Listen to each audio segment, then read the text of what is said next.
बिस्मिल्लाहिर्रहमानिर्रहीम अस्सलामुअलैकुम वरहमतुल्लाहि वबरकातुहू। जी तो नाज़रीन, सेहत के हवाले से आज जिस टॉपिक को मैं आपके सामने शेयर करने वाला हूँ वो है फिक्सीटल शरबत। फिक्सीटल शरबत हमारी ज़िंदगी के अंदर क्या किरदार अदा करता है, इसके क्या फ़ायदे हो सकते हैं और क्या इसके नुकसान हो सकते हैं। तो नाज़रीन, फिक्सीटल जो है इसके अंदर जो केमिकल मौजूद है वो है सिफेक्सियम। तो आज की वीडियो के अंदर हम इसके बारे में मुकम्मल मुफीद जानकारी आप तक पहुंचाने की मुकम्मल कोशिश करेंगे।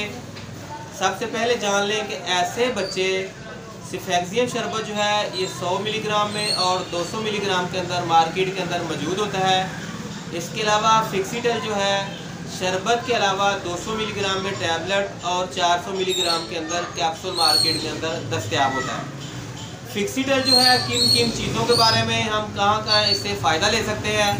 सबसे पहले जान लें कि ऐसे अफराद के जिनके नाक के अंदर खारिश या दीगर इस तरह की कोई सूरत हाल वगैरह होती हो या गले के अंदर इस तरह के मामलात होते हों, तो इस सूरत हाल के लिए भी फिक्सीटल का इस्तेमाल किया जा सकता है। इसके अलावा ऐसे दूध पीते बच्चे जो कि बिला वजह कान को हाथ लगाना शुरू कर देते हैं, कान को दर्द वगैरह होनी शुरू हो जाती है, तो ऐसे बच्चों के लिए भी आप फिक्सीटल का इस्तेमाल करवा सकते हैं। इसके अलावा ऐसे बच्चे कि जिनको आंतड़ियों का इन्फेक्शन हो चुका हो, यानी कि आंत के अंदर कोई इन्फेक्शन हो और उस इन्फेक्शन की वजह से बच्चे को मोशन वगैरह या अक्सर औक़ात दस्त वगैरह लग जाते हों, तो इस सूरत हाल के लिए भी आप फिक्सीटल का इस्तेमाल करवा सकते हैं। नाज़रीन, इसके अलावा टाइफाइड बुखार के अंदर भी आप इससे फ़ायदा ले सकते हैं।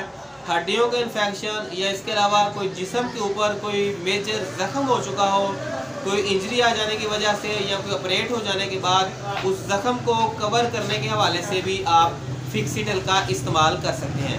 इसके अलावा अगर हम बात करें इसकी खुराक के बारे में, तो ऐसे बच्चे कि जिनकी उम्र पैदाइश से लेकर 5 साल तक है, तो ऐसे बच्चों को 100 मिलीग्राम वाला फिक्सीटल का शरबत, उसके अंदर से 5 ml शरबत जो है वो रोज़ाना आपको देना होगा 24 घंटे में एक बार, या फिर आप 2.5 मिलीग्राम जो है वो रोज़ाना देंगे, यानी कि हाफ चम्मच सुबह और हाफ शाम।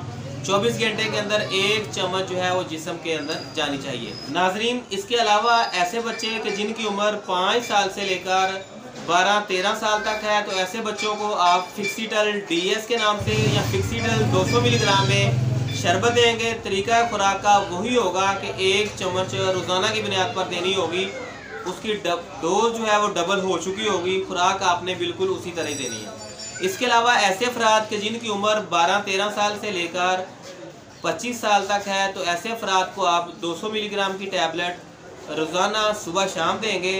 या वज़न जिनका 40 किलो तक है, और ऐसे अफराद को जो 200 मिलीग्राम की गोली, 1 गोली सुबह 1 शाम देंगे, और इसका दौरानिया जो है वो 5 दिन से लेकर 14 दिन तक का हो सकता है। या इसके ऐसे अफराद जिनका वज़न जो है 40 किलो से ज़्यादा है, उनको फिक्सीटल के अंदर 400 मिलीग्राम का कैप्सूल रोज़ाना की बुनियाद पर 1 कैप्सूल देंगे। अगर मर्ज़ की शिद्दत है तो इस सूरत हाल के अंदर फिक्सीटल का कैप्सूल जो है सुबह शाम 3 दिन देंगे। उसके बाद 1 कैप्सूल रोज़ाना लगातार 14 दिन तक देंगे। मर्ज़ के अंदर जो शिद्दत के अंदर कमी जो है वो 5 दिन के अंदर अंदर आ सकती है। इससे पहले आपको परेशान होने की ज़रूरत नहीं है। सिफेक्सियम जो है वो लगातार आप अपने बच्चों को या बड़ों को, जिसको भी ज़रूरत है, उम्र के हिसाब से देते जाएँ। अगर हम इसके साइड इफ़ेक्ट के बारे में बात करें, तो इसके साइड इफ़ेक्ट के लिहाज से ऐसे अफराद के जिनको सिफेक्सियम से या किसी भी एंटीबायोटिक से, सल्फा ग्रुप से कोई एलर्जी हो, तो इस कैप्सूल को या गोली या शरबत को इस्तेमाल नहीं कर सकता। या ऐसे अफराद के जिनको जिल्द के ऊपर किसी किस्म का कोई भी मसला हो, वो भी सिफेक्सियम का इस्तेमाल ना करें तो बेहतर होगा। आज की वीडियो के लिए बस इतना ही। हमारे चैनल रात बात को सब्सक्राइब करें, वीडियो को दोस्तों के साथ शेयर कर दिया करें ताकि किसी का फ़ायदा हो सके। मिलते हैं अगली वीडियो में, तब तक के लिए अल्लाह हाफ़िज़।